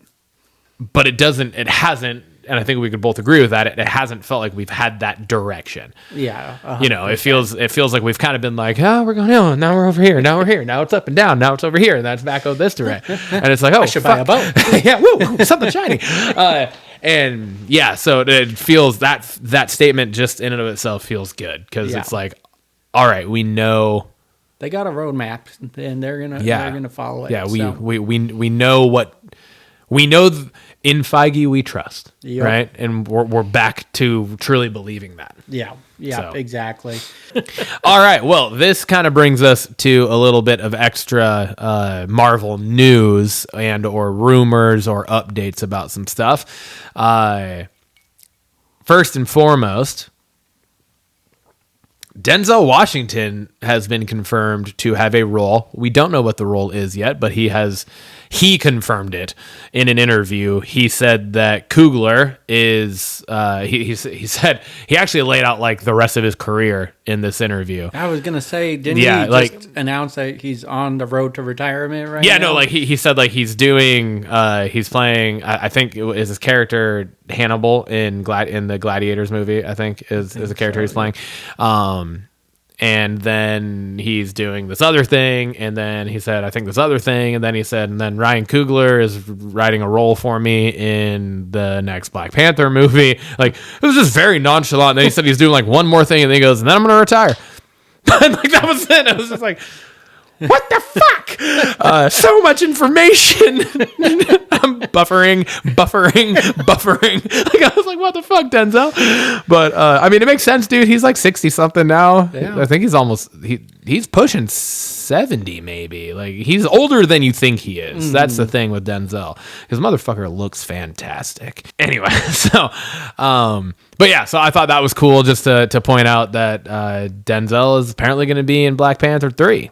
Absolutely. And the fact that he then also confirmed that Ryan Coogler is back to, it sounds like at least write, if not direct the third one too, because he directed the first two. So, yeah, cool. That's awesome. Other thing that I wanted to point out off of one thing we talked about here, because I saw an interview with, is it Brad Winderbaum, I think, is the head of like the TV at Marvel, like the TV shows. I don't know what his actual title is. Yeah. But and he talked about having like having Daredevil and then like having the Punisher, and then he was asked, of the Defenders, like the Netflix Defenders, who would you want to like bring back for another continuation of a new series or a new season? And he immediately responded with Jessica Jones. Oh, yeah. And Kristen Ritter has previously expressed interest in returning in that role. So there apparently has also been rumors that she potentially has a cameo in Daredevil Born Again. Sweet. We will have to see if that comes to fruition or not, but I would fucking love that, because she was one of she was my favorite I was gonna say I remember of all of the Defenders. Like, and that is including Daredevil. Yeah, I remember Like- you talking up the show because I hadn't had watched any of it at the point, and you're Yeah. like, dude, you can't watch it yet, but Jessica Jones is great. And Dude. you talked it up a lot. You've watched it all since then? No, actually, You still haven't watched Jessica Jones? No, not yet. I started this season recently, but It's so good, and she's she's amazing. Kristen I've- Ritter in that is fantastic. what I've seen so far has been really good. Yeah. So if that actually does come back at it again, if that actually does, we're gonna have to do like a compilation to put on TikTok of me just yawning in the middle of shows. That would be fucking hilarious. I actually have a couple ideas for that, but anyways, yeah, like that would be fantastic if we get that. Yeah, Like that would be great. absolutely. There's been zero word on Luke Cage, Iron Fist, or there was another character that when I was reading this that they said, but I was like, I don't even remember who that was. So, but yeah, that there's been no information about any of them. But apparently there's been rumors that Jessica Jones might show up in Daredevil Born Again. Sweet. Remains to be seen, but. That brings us to a couple other MCU rumors that I have just recently discovered. And the first one is they dropped the official synopsis for Fantastic Four. I don't know if you saw that or not. I did not. But essentially in it kind of just like goes through like the basic information that we already know, right? Talks about like the Fantastic Four. It's set in the retro futuristic 1960s New York City landscape, like that whole thing.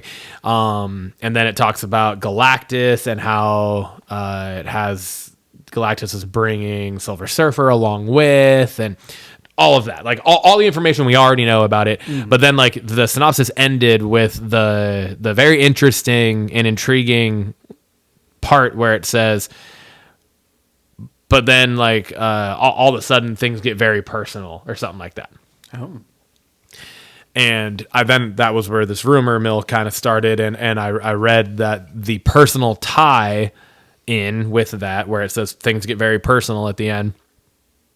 And because it's talking about between the Fantastic Four and Galactus, is apparently there is a comic book arc, and I forget which comic it is, but it's that there is a comic book arc that they're apparently pulling from for this MCU reboot of the Fantastic Four that sees Franklin Richards, which is Reed and Sue Storm's child, become the new Galactus after Reed Richards turns the original Galactus into a star.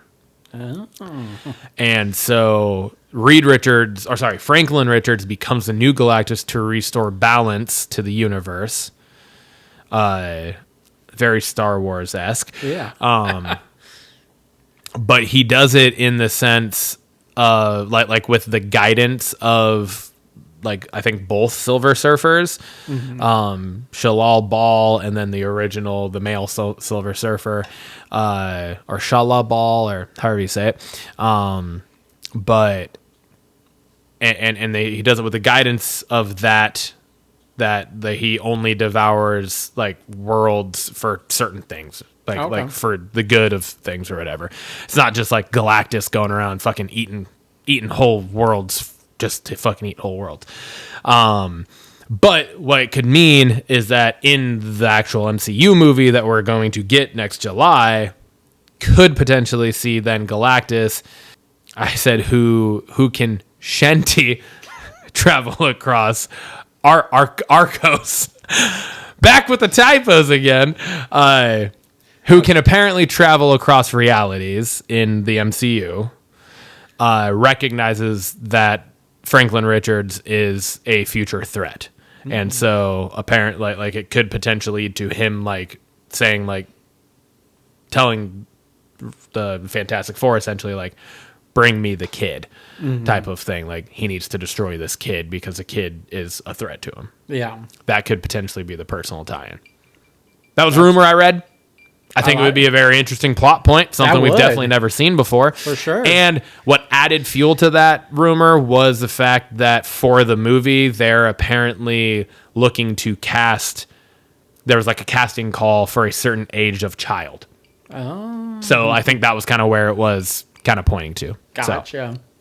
So, the next one that I saw is that the working title for Spider-Man 4 is apparently called Blue Oasis. And if for those of you that don't know anything about like in production or pre-production movies, a working title is not what the actual title of the movie is going to be. It is typically like a code name for a movie that typically has some form of like hint to what it is or what it's going to be about, if that makes sense. So Blue Oasis, the rumor that I've read because of the working title. So the rumor isn't that the working title is Blue Oasis. Let me rephrase what I said. The working title of Spider-Man 4 is Blue Oasis. The rumor stems from that. The rumor is Blue Oasis is apparently a specific color of blue, and that specific color of blue apparently matches, like almost perfectly, the shade of blue from the cover of Spider-Man Blue, which is a comic book. Oh, okay.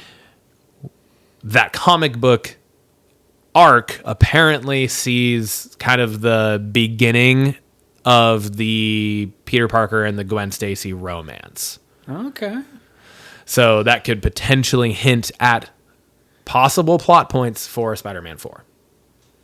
I love the rumor mill. I know, dude. Like, I do too. How they can take that code name and immediately tie it to something so quickly. Literally, when I was reading this, it had like a picture, and it was like, if you looked up Blue Oasis, it was... Fuck, I did it again. It was like almost perfectly a match to that fucking comic book cover. Okay. So it's like, yeah, that seems like a fucking just random, crazy thing. But it's also like, then when you look at it, it's like, fuck, that actually makes a lot of sense. Yeah. You know, so yeah, I don't know. But yeah, I love the whole rumor mill and all that stuff too, because that exact reason. Exactly. It has us talking. It has us doing this. It has us fucking talking about it, which is what it's supposed to do. So absolutely. All right. That brings us to The Agency. This is a Paramount Plus / Showtime show. It releases at the end of November 11/29/24. The synopsis of this is Marcianus, a covert CIA agent, ordered to abandon his undercover life and return to London Station. When the love he left behind reappears, romance reignites.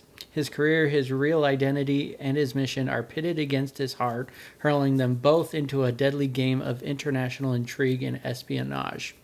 This stars Michael Fassbender, Richard Gere, Jeffrey Wright, who is in The Batman, The Watcher, and What If, to kind of tie it into our Marvel universe. And then Catherine Watterson, who's in the Fantastic Beasts movies. And then lastly, Jodie Turner-Smith from Bad Monkey and Acolyte. Just some stuff we've talked about in the past. Have you watched Bad Monkey yet? I'm not all the way through. I'm like... Do you know who she is in Bad Monkey? Because I can't picture her. I want to say she's the voodoo lady that the guy went to talk to. Yeah. Okay. Yep. Okay. I'm making that connection with the trailer. Yeah. Yep. Okay. I picture her. Yeah. So cool. I thought the show looked really cool. I'm a big fan of Michael Fassbender. Same. And then weirdly enough, seeing Richard Gere in it, and it kind of brought me back to the double, which was our Toasted or Trash, the first movie you picked for me. And it just, I was like, almost like when I just saw that, I didn't know what it was. I just saw him and just kind of the scenery. It was like, is this a sequel to The Double? And, but it's not. But really big fan of Fassbender and Richard Gere. So excited for this. It looks really good. And it took me until literally just now reading this to realize what I knew Catherine Watterson from. Oh, really? Yeah, because I was like, when I watched the trailer, I was like, fuck, I recognize her. Same with Jodie Turner-Smith, if that is who we're thinking it is. I'm pretty sure it's both her. of them. I was like, fuck, I know them from something, but I didn't look it up. And now that I'm Fantastic Beasts, I'm like, oh, fuck. Yeah, that makes so much sense. That's where I know her from. Yeah. And then if that is, yeah, I'm assuming that is the same person, Bad Monkey, yeah. I think just... All right. Because she's the one in the trailer that it was like his ex or something like that, right? Yeah. That's definitely her. Definitely her from Bad Monkey. Okay, cool. Awesome. Yeah, dude, I'm excited for that. That looks good. And it comes out at the end of this month. Yeah. We could potentially be watching that in the hotel room, Tim. Yeah. Yeah, of course. Alrighty, Back in Action is what we got next. This is on Netflix in January on the 17th of this coming year. Synopsis is: years after giving up life as CIA spies to start a family, Emily and Matt find themselves dragged back into the world of espionage when their cover is blown. The movie stars Jamie Foxx and Cameron Diaz, who is returning from a long hiatus in acting. In 2014 was her last credit. Yeah. Which might have... I think she said she retired from... Yeah, she from did. acting, Yeah. She had retired to focus on her family and stuff. Fuck, that probably would have been right around like the time Sex Tape came out with Jason Segel. Yeah, if I remember right, that was one of the last few things. Yeah, because she put out a handful of things within that same time frame. Yeah. But yeah, so dude, the fucking trailer to this looks awesome. It looks hilarious. It does. I'm so excited because they're like when in the trailer she like knocks the chick out at the gas station and the girl's like, "Mom," and she goes, "No, she's okay. She's just taking a nap," or whatever. She's okay. I was like, that's fucking awesome. I love these golds. Yes, stars, absolutely. Right? Fucking Jamie Foxx and I'm happy this movie actually ended up coming out, because on the filming of this is when Jamie Foxx had his like medical scare and ended up in the hospital and stuff. And I don't know if it was like he had a stroke or like an aneurysm or something like that, yeah. But yeah, he ended up in the hospital for a decent amount of time, and like to the point where like his daughter or whatever had like sent out on social media like send prayers for my dad type of thing, like it wasn't sure if he was going to recover type of thing. So it's awesome to see that he's able to, he's doing commercials again, and he's like obviously was able to finish this movie, and he is the one that brought Cameron Diaz back out. She has gone on record saying that it was like Jamie Foxx is the one who like got her to come back, and now, if I'm not mistaken, I believe she has a couple other things nice. in the works as well. So sweet. Yeah. I like seeing her back on the screen. I think she's awesome. She is awesome, Yeah. and she plays really well in these action comedy movies. Yes. For sure. Yeah. This is right down her wheelhouse. So very excited. Notice how back to back like CIA espionage. Yep. We got a thing going on here. Yep. Absolutely. But super excited for that. Boom. We got Nutcrackers. This is another holiday movie. We're coming up on the holiday season. Yes, we This are. is Hulu Disney Plus. Also comes out on the 29th of this month. So a lot of stuff coming out at the end of the month. Synopsis: in the most unlikely of places, four siblings find a loving shelter in an unexpected turn of circumstances. This endearing comedy drama draws inspiration from actual events and deftly crafts a gripping story that unites everyone. This stars Ben Stiller and Linda Cardellini. Dude, the trailer looked hilarious. It looks so good.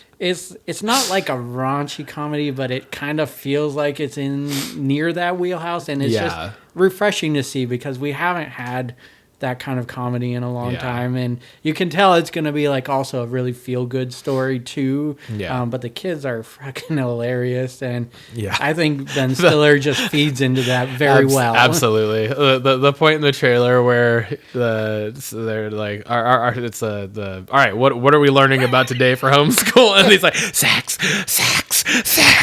And then he's like, all right, what do you guys know? All right, what do you guys know?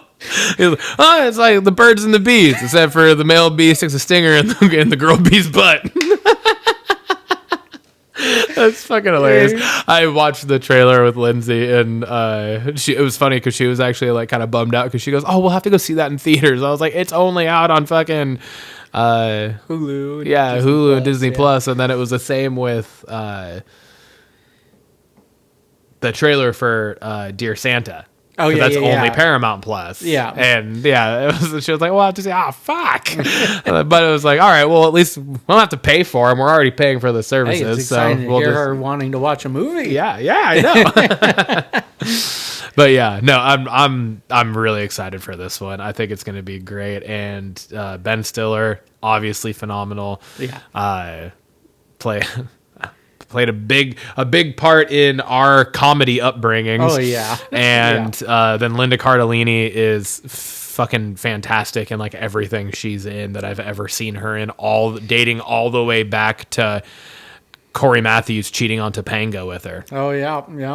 Yeah, ski slope. Well, anyways, moving on. All right, Blockbusted is our special segment for Blockbusters this week. Dude, I love this segment. Huh? I love this segment. I do too. I absolutely love it.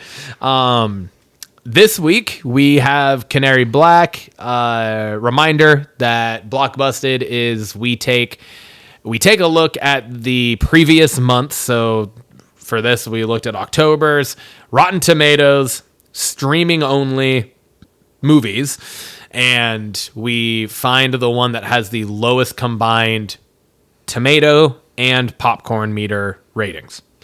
And Canary Black had the lowest combined score, and it had an 18% popcorn meter. No, sorry, tomato meter. And then a 33% popcorn meter because the 18% critic scored, 33% fan score. And yeah, so the synopsis for this is a top CIA operative, Avery Graves, is blackmailed by terrorists into betraying her own country to save her kidnapped husband. Cut off from her team, she turns to her underworld contacts to survive and help locate the coveted intelligence that the kidnappers want. Betrayed at every turn, she must rely on her cutting-edge training and primitive fighting skills in a deadly race to deliver a ransom that could trigger a global crisis. And it stars Alec Baldwin. No, I'm just kidding. Kate Beckinsale. Like, what movie did you watch? Stars Kate Beckinsale. Yeah, well, that's where we're at. Canary Black on Prime. Timmy, what'd you think? Also, another theme following another CIA. That is true. Espionage. Three on here. This movie was pretty action-packed. It was just a typical action movie, I thought. It was nothing over the top that I thought about. Filming was done cool. I followed along with the plot just fine. There was no flashbacks in this that I can think of. Nope. So we ruined our theme on that streak. on the Blockbusted section. I don't know why the score's so low on this one. I actually enjoyed this one. I thought it was done pretty well. There was maybe not the best character development. It was kind of really fast paced with some of the characters in the movie, but overall there was a kidnapping. She's after to get her kidnapped husband, and that was pretty much it. So I thought it was pretty good, actually. So what about you? Yeah, I mean, like you said, it was a fairly typical like espionage action movie. There were a handful of things where I kind of struggled with in it. There were way too many scenes of her running. Oh yeah, way too many scenes of her that are just filler. Literally just filler scenes of her just running. Like the Marine with John Cena just running. Yeah. Except at least... Oh, no, that's actually not true either. John Cena doesn't look that great running either. The other thing I had with this was... Kate Beckinsale was like Underworld, fucking badass movies. Mm-hmm. The action in this... a lot of the sequences to me felt really fucking slow. And it was just not very believable to me that some of the stuff that was happening.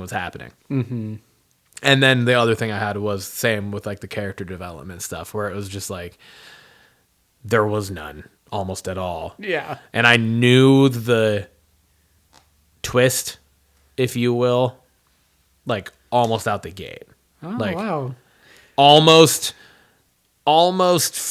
it was very, very quickly for me from when she like walked into the house and into the kitchen when he was making food. Really? And I was like, he's a bad guy. And then when he got kidnapped, I was like, yeah, I'm right. I'm fucking right about this. And it's like, I'd had the feeling, I kind of knew it, which like that doesn't ruin anything for me. Like, cause there's plenty of movies that I've really enjoyed where I've like called it. Yeah. So like that is what it is. But, I still agree with you in the fact that I think 18 and 33% are both way too low for it. I think it was a solid action movie like that. What are you giving it? Yeah, no, I guess for my rating, I would give it like a 62 is what I'm thinking. It's not terrible, but it's above down the middle. It's definitely not a terrible movie. So Yeah. What about you? I think I'm going to probably give it like a 54. Okay. I am more kind of down the middle with it. Like I agree. I don't think it's a terrible movie at all. I think it's like, it was a solid, just like weeknight, throw it on and watch it type of thing. You know, Yeah.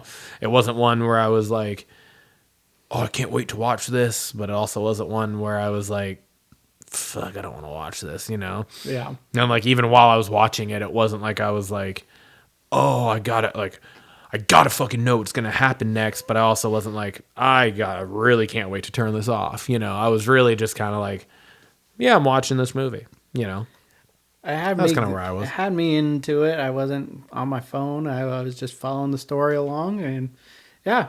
So that our combined score brings that to a 58%, which is still above what this is. So yeah. You said 54. Oh, okay, I see how you did that so quickly. Yeah, okay. I was like, how'd you fucking do that? I was looking, I was like, where's your phone at? How'd you fucking figure that out? But your phone's recording us right now. Yeah. Yeah, that makes sense. It was 8, so you just split it. Yeah, 4 and 4. Okay. I can math sometimes. All right, Timmy. All right. You can fact check it if you want. You did go to Cleellum for at least part of it. Same as me. So that's why I was like, how the fuck do you do that? That must have been the Mount Si coming out in you. You can find this movie on Prime. It's out on Prime for free if you follow that service. So give it a check out. It's not a terrible movie. Yeah, not at all. Yeah, I mean, I'd definitely recommend to go watch it. Yeah. You know, I'd recommend you watch any of the stuff that we watch or talk about on here. So. It's not trash. It's not toasted. It's not trash. It's not toasted. But it wasn't even for that segment. Yeah. Alrighty, we are going to wrap this week up with the Blockbusters question of the week as per usual. Timmy, you posted this one. I posted this one, and we're calling this one This or That. So I forget how the idea spurred in my head, but I was kind of looking through my movie collection, I think, and I was like, oh, these movies were very similar, and over the times, there has been several movies that have come out in the same year that have the same premise, and Haley was kind of talking about it. It's just like, it kind of is probably at the, it's like a fad. They're just following what is popular at the time. So vampire movies. But the fact with out. how many of these, all of them came out the same year. Yeah. It's a crazy thing because it's one thing to follow kind of a fad or like a theme of what's kind of popular or what's going on, but to have them all literally because you got to think about what all goes into a pre-production, production, post-production, all of it for them to then still come out the same year. Yeah, you know what I mean. That's kind of crazy that you have 1, 2, 3, 4, 5, 6, 7. Yeah, on this list, and there's more. There's plenty more. So yeah. So the question is, again, there have been several movies that have come out with very similar plots and had been released at very similar times and or in the same year. So my question, and we're going to go through a list. You're going to list which one is your favorite, this or that. So first one up in 1998, Bugs Life versus Ants. Bugs Life. Bugs Life for me as well. Crazy that it released within 6 weeks of each other. Very similar. Ants was more adult themed. Yeah, Ants freaked me out as a kid. Really? Yeah, I don't. It was the whatever they went up against, was it the Beatles or whatever the fuck they like Grasshopper. No, that was Bugs That's Life. Bugs Life. Yeah, yeah. like when they have the war. Yeah. Those things, they freaked me out a little bit. Yeah. There's something about Sylvester Stallone playing a jacked ant just threw me off. Well, I still like the true. movie though. Don't get me wrong. I like them both, but I would pick to watch Bugs Life over Ants All right. 9 times out of 10. Next one up, 1997, Dante's Peak versus Volcano. Dante's Peak. Dante's Peak as well. Yeah. It's the Washington, I think. It's the Washington. Yeah, it's the Mount St. Helens, Yeah. right? It's the and there's just the one fucking scene that is just like heartbreaking. Oh, When yeah. in the fucking boat, and Oh, the yeah. grandma like saves them, and just fucking they just watch her perish in the Yeah. fucking lava. It was fuck Yeah. heartbreaking, but like such a good fucking movie. Yeah. It's great. Next up, 1998, Armageddon versus Deep Impact. I'm going Deep Impact. I'm going with Armageddon because I have not seen Deep Impact, Oh, you haven't seen it? but I've heard a lot of people. You should watch it. I've heard a lot of people like Deep Impact a lot over Armageddon as well. Yeah. I really like. I like both of them a lot. But yeah, I've always just like, I don't know. There's just something about Deep Impact that I've enjoyed it more. I think it has there's kind of multiple character arcs taking place in it, which I think is more exciting to me than just watching the kind of singular group of astronauts. Gotcha. Okay. Because it's like in Armageddon, it's like the group of astronauts and then the people at the space station on Earth. Yeah. Right. Where Deep Impact follows, a couple different things that are going on. Okay. So Next up, in 2005, The Cave versus Descent. I've never seen either of them. Ooh. So I don't know. Ty. All right. I don't know. I've never watched either of those. Both are creepy. I'm going with The Descent. Yeah. I've never even heard of The Cave. I'm going to be honest with you. I've heard of The Descent. I've never even heard of The Cave. Both are good. Descent. Yeah, there So you that's go. the one I've heard of. There you go. All right. 2006, The Illusionist versus The Prestige. Prestige. I'm going Prestige as well. That's the Hugh Jackman. Yeah. Right? Yeah. Yep, Okay. yeah. I was like 95% sure when I said Prestige. That's what I was thinking of. The other one Yes. had Paul Giamatti, Jessica Biel, and John Cusack, I want to say. All right. 2011, No Strings Attached versus Friends with Benefits. Friends with Benefits. I'm going No Strings Attached. Okay. Yeah. I like both movies. It was hard to choose between those two, but I leaned more towards No Strings Attached. And then lastly, 2013, Olympus Has Fallen versus White House Down. This one's actually tough for me. I really like both of them. I'm gonna go Olympus Has Fallen, just because I really enjoyed the whole franchise that it's like spawned, But I really like White House Down too. I thought they're very similar, but they're also very different. At the same time. So, but yeah, I'm going Olympus Has Fallen. I'm going Olympus Has Fallen as well. Yeah. No, I thought it was just crazy to think about how many similar movies. Can you think of any other ones off the top of your head that are very similar? Off the top of my head, no. Nothing just like coming to mind. I'm sure if I were to actually like think about it for a while, I could probably come up with some, but Yeah. I don't know. I mean, I'm sure I could think of like some movies that have similar things, but I don't know if they would have been like the same year or come out that close. Gotcha. You know what I mean? Yeah. So I'm not sure. No What about, problem. do you have any others? Not No? that I can think of. Yeah. I was. These were the few that I could think of that I know have been talked about, and Yeah.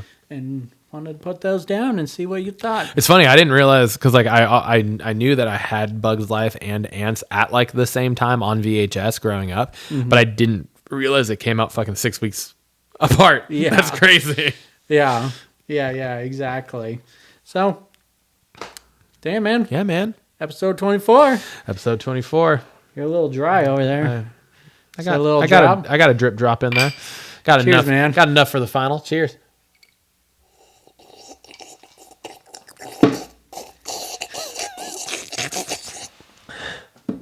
Squeeze out every last bit.